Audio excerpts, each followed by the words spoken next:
Ja us farem la darrera d'aquesta mostra, i és la jota continuada, que és un recull de diferents jotes, xeremia, fluvial, i se balla a moda de final, de bulla, per acabar les ballades. La jota continuada.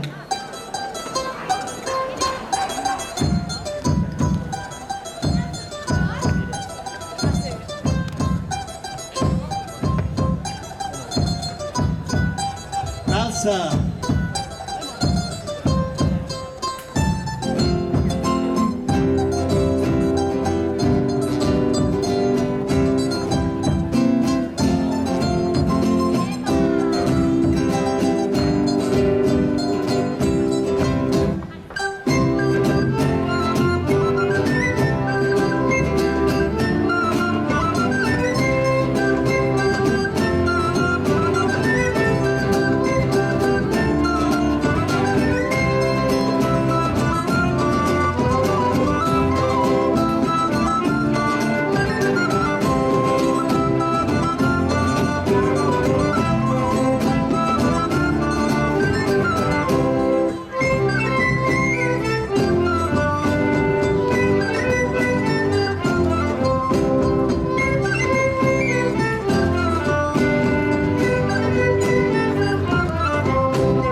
Moltes gràcies, Jonathan.